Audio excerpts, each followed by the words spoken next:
For 300,000 years, humans woke up in the middle of every single night, on purpose.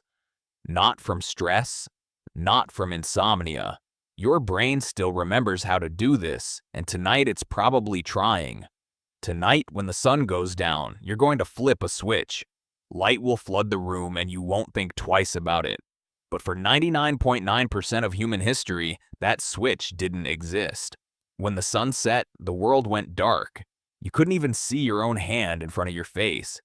Every one of your ancestors, for over 300,000 years, spent roughly half their life in near-total darkness. For most of that time, they didn't even have candles. Just the black sky, the stars, and whatever fire they could keep alive. So what did they actually do for all those hours? Let's start with fire, because fire is the reason any of this was possible. The earliest solid evidence of humans controlling fire comes from Wonderwork Cave in South Africa, roughly 1 million years ago. But fire didn't just keep people warm, it restructured the human day itself. Before fire, our ancestors lived like every other primate. When the sun went down, you climbed a tree or found a sheltered spot, and you stayed still. Moving at night meant becoming food.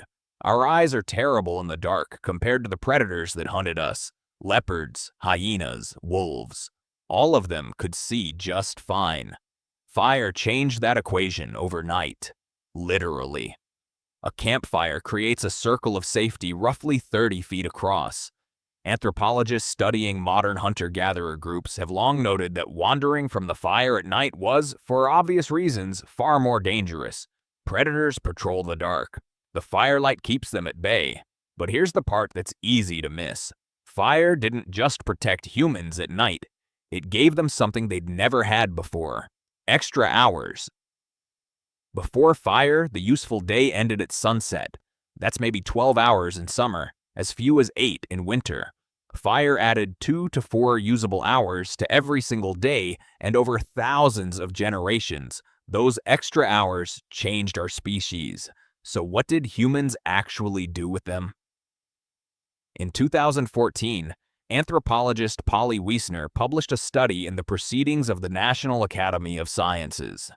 She spent years recording conversations among the Yu-Huanzi Bushmen of the Kalahari Desert, one of the last groups on Earth still living something close to the original human lifestyle. What she found was striking. During the day, about 80% of conversations were practical. Who's hunting where? Which plants are ready? Logistics, disputes. Daytime talk was work. But at night, around the fire, everything changed. Around 81% of conversations became stories, tales of distant places, myths about the origin of the world, jokes that made the whole camp laugh. Wiesner argued that firelit conversation is where human culture was born. The campfire was the original theater, the original classroom, the original church. It's where humans learn to imagine things that don't exist yet. It's where we became us. But the night wasn't only about stories around the fire. There was something else happening, something scientists only rediscovered in the last 30 years. You were not designed to sleep the way you sleep right now. In 2001, historian A. Roger Ekirch published research that changed sleep science. He'd spent 16 years digging through historical records, prayer books from the 1400s, court records, diaries, medical texts, letters from ordinary people, even passages in Homer's Odyssey.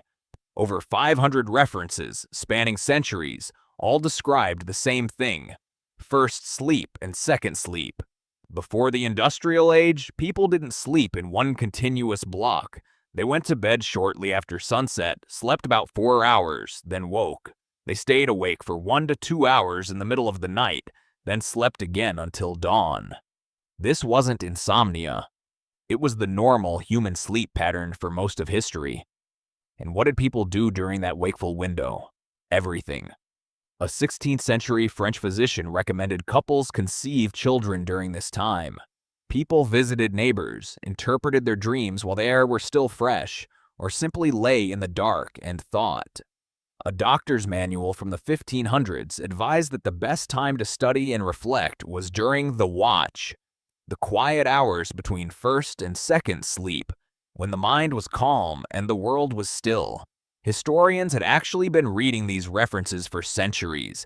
They just kept mistranslating first sleep because they couldn't imagine people ever slept any other way.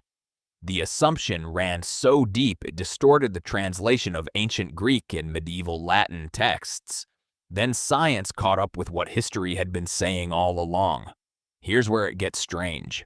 In 1992, psychiatrist Thomas Wehr at the National Institute of Mental Health ran an experiment. He took a group of volunteers and stripped all artificial light from their lives. For 1 month, they experienced 14 hours of darkness a night, the same darkness our ancestors lived in before fire and electricity extended the evening. Within weeks, every participant settled into the exact same rhythm: 4 hours of sleep, 1 to 3 hours of quiet wakefulness, then 4 more hours of sleep. Nobody told them to do this. Nobody suggested it. They just did it, as if a program buried under centuries of artificial light was still running underneath, waiting. Wehr measured their hormones during that wakeful window and found something remarkable: elevated prolactin, the same hormone released during meditation and after orgasm. Subjects described the state as peaceful, reflective, almost meditative. It wasn't a gap in sleep. It was its own distinct state of consciousness, one most modern humans have never experienced. So what killed it? Light. In the 1600s, cities began installing street lamps. Paris was among the first, under Louis XIV, aiming to cut crime. London followed. The night, once a place of danger, slowly became navigable. Then came cheaper candles. Then gas lamps in the 1800s. Then, in 1879, Thomas Edison commercialized the electric light bulb. Within a generation, the night as humans had known it for 300,000 years was simply gone. And here's a detail almost nobody connects to this. The word curfew comes from the French couvre-feu, literally cover fire. In medieval towns, a bell rang each night signaling everyone to cover or extinguish their fires. Night was supposed to be dark. Night was when you slept and when you were vulnerable. In many medieval European cities, walking outside after dark without a lantern was illegal. Night belonged to criminals and the supernatural. People feared it in a way that's almost impossible for us to understand today, and then we conquered it. We flooded it with light. We called that progress. But here's what it cost us. Modern humans are exposed to artificial light for an average of 7 to 8 hours after sunset.